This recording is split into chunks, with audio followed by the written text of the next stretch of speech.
Hola, mi nombre es Maximiliano Cristiá, soy profesor de Ingeniería de Software en la Universidad Nacional de Rosario, en Argentina. Continuamos con la especificación del sistema de cuentas de un banco. Ahora vamos a hacer la especificación para cerrar una de las cuentas que están abiertas en el banco. Entonces, recapitulo un poco. Tenemos que B es el conjunto de cuentas del banco, en particular es un conjunto de pares ordenados de la forma número de cuenta, saldo, y en particular este conjunto de pares ordenados es una función porque ningún número de cuenta se repite, es decir, no tenemos dos pares ordenados, dos o más pares ordenados que tengan el mismo número de cuenta. Luego tenemos n, que es el número de la cuenta que queremos cerrar, en este caso, en los ejemplos anteriores era la cuenta que queremos abrir, ahora lo usamos como cuenta para cerrar. Y b', que lo escribimos con este carácter de subrayado, b' es el conjunto de cuentas del banco después de cerrar la cuenta n. Y como requisito tenemos que la cuenta se puede cerrar solo si el saldo es 0. Es decir, no podemos cerrar una cuenta que todavía tiene algo de dinero guardado. Entonces lo primero que tenemos que hacer es sacar un par ordenado del conjunto B.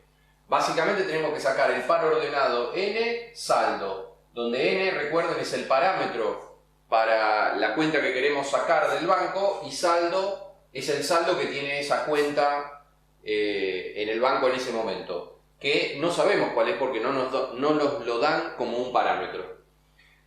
Pero básicamente sabemos que tenemos que sacar de B este par ordenado.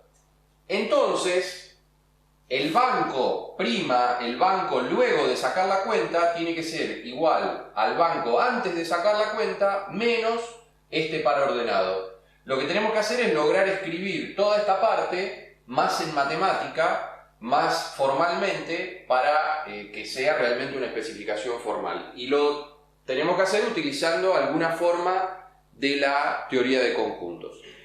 Esto lo podemos escribir o lo podemos hacer de tres formas distintas. Ninguna es mucho mejor que la otra y son diferentes formas de lograr más o menos lo mismo. La primera forma es mediante resta de conjuntos y aplicación de función. Es decir, tenemos que aprender dos cosas de la teoría de conjuntos: cómo restar conjuntos y cómo aplicar una función a un argumento. Recuerden que B es una función, entonces lo podemos aplicar a un argumento. La otra posibilidad es utilizando lo que se llama unificación conjuntista mediante el constructor barra. Y además tenemos que usar unificación sintáctica. Esta es una forma muy interesante de hacer la especificación y suele ser en setlog muy eficiente. Y finalmente otra posibilidad es usando un operador un poquito más complejo que se llama restricción de dominio. Veamos entonces rápidamente el concepto o el operador de diferencia o resta de conjuntos, que seguramente lo conocen, lo han visto en la escuela secundaria o incluso en la universidad. Entonces, la resta de conjuntos nosotros la vamos a escribir con esta barra inclinada en este sentido y vamos a leer A menos B. A menos B es un nuevo conjunto que está formado por todos los elementos de A que no están en B. Lo podemos decir de otra forma diciendo que sacamos de A todos los elementos que también son elementos de B. Acá tienen varios ejemplos. Suponiendo que A es el conjunto formado por 1, 2, 3, tenemos diferentes restas con B. Si restamos 2, entonces nos queda 1 y 3, es decir, sacamos de A los elementos que también son de B, que es el 2. Si B es el 1, 3, sacamos el 1 y el 3, por lo tanto nos queda solo el 2. Si B es el conjunto formado por el elemento 4, es decir, por algún elemento que no está en A, no tenemos que sacar nada de A y por lo tanto A menos B nos queda igual a A. ¿Está? Eso sería básicamente como restar un 0 cuando tenemos números. Y si tiene B algunos elementos de A, pero también elementos que no están en A, se usan solo los elementos que están en A. En este caso, como está el 3, lo vamos a sacar de A y nos va a quedar el 1, 2. Eso es resta de conjuntos. El otro concepto que necesitamos para escribir la primera especificación de la operación que cierra una cuenta es la aplicación de una función. Bien, nosotros recuerden que vemos a las funciones como conjunto de pares ordenados. Entonces, si f es una función, es también un conjunto de pares ordenados. Y en particular, por ejemplo, va a tener una forma así, es decir, en algún lado va a haber un par ordenado cuya primer componente es x, su segunda componente es y. Entonces, cuando escribimos f y entre paréntesis x, esto es igual a la segunda componente del par ordenado de f cuya primera componente es x. O sea que en este caso, f entre paréntesis x es lo mismo que escribir y, lo mismo que escribir y. O sea, f de x igual a y. En este caso específico porque el par ordenado cuya primer componente es x tiene como segunda componente y, entonces f de x es igual a y. Esto es básicamente lo mismo que la definición de función que ustedes han visto en matemática en la escuela secundaria o en la universidad. No cambia demasiado, solo que yo acá le doy una presentación más orientada a teoría de conjuntos. Entonces, por ejemplo, f es una función, tenemos un conjunto de pares ordenados donde la primer componente nunca se repite, 5, 7, 2, 10. Entonces, en este caso particular, f aplicado a 7 da 49, porque la segunda componente del par cuya primer componente es 7 es 49. f aplicado a 2 da 8, por la misma razón. Y ahora, ¿qué pasa cuando intentamos aplicar f a un número, en este caso, que no es primera componente de ninguno de los pares ordenados? Fíjense que 3 no es primera componente de ningún par ordenado. En este caso, el valor de f aplicado a 3 queda indeterminado. La razón es que 3 no pertenece al dominio de f. Y acá ven la relación que hay entre aplicación de función y dominio de una función. La aplicación de función tiene sentido únicamente para las componentes que pertenecen al dominio de esa función. Si no pertenece al dominio de esa función, no se sabe cuál es el valor que tiene la aplicación de esa función en ese argumento.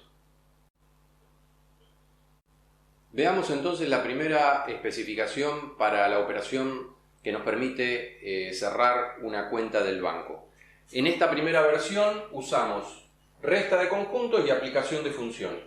Recuerden que una de las cosas que tenemos que hacer es identificar, es individualizar el par ordenado cuya primer componente es el número de cuenta que queremos cerrar y la segunda componente es el saldo que le corresponde. El problema es que no tenemos saldo, no viene saldo por parámetro, lo único que tenemos por parámetro es n. Entonces tenemos que lograr encontrar el valor de saldo. Para eso vamos a usar aplicación de función.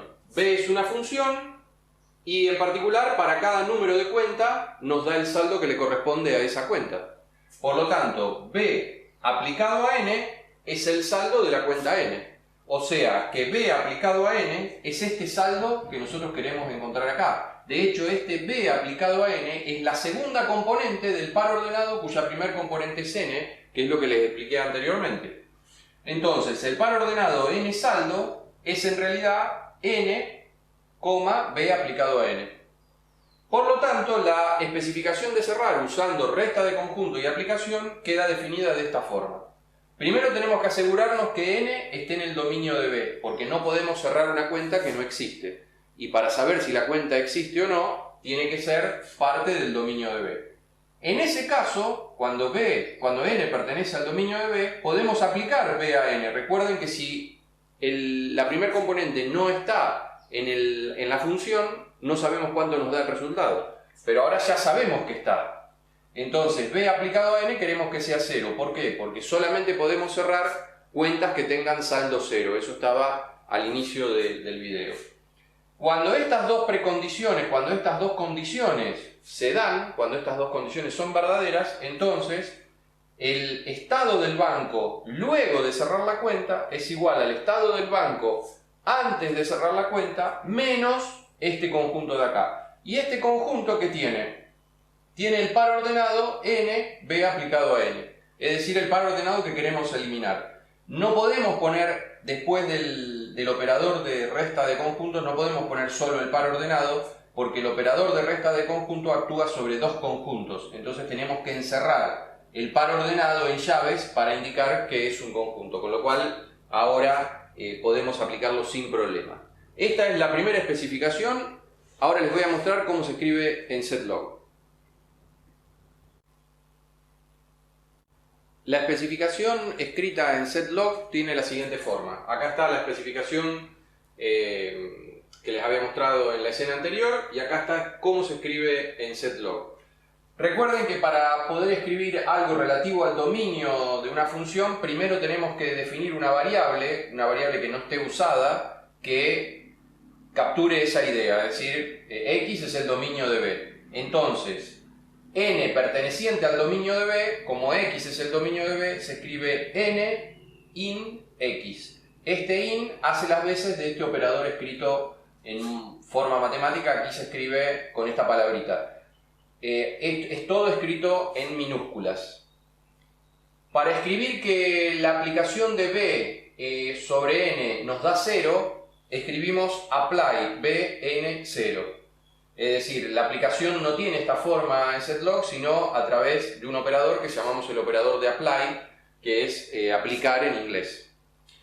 Para escribir la resta, hacemos más o menos parecido como hicimos con la unión. Tenemos un operador de diferencia de conjuntos, que está escrito en inglés, diff, por diferencia de conjuntos, y los dos primeros parámetros corresponden a la resta que queremos hacer y el último parámetro al resultado que queremos que nos dé la resta. Entonces tenemos B, el conjunto formado por un único par unitario, y el resultado que queremos obtener. Fíjense que acá el par ordenado no lo escribimos exactamente igual, sino que ya ponemos el resultado que tenemos. No tenemos una forma de escribir B aplicado a N, que en realidad sí la tenemos, es esta apply, y B aplicado a N nos da 0, entonces queremos eliminar ese par ordenado. Como el video ya es bastante largo, las otras dos formas de especificar esta operación cerrar las vamos a ver en un video posterior.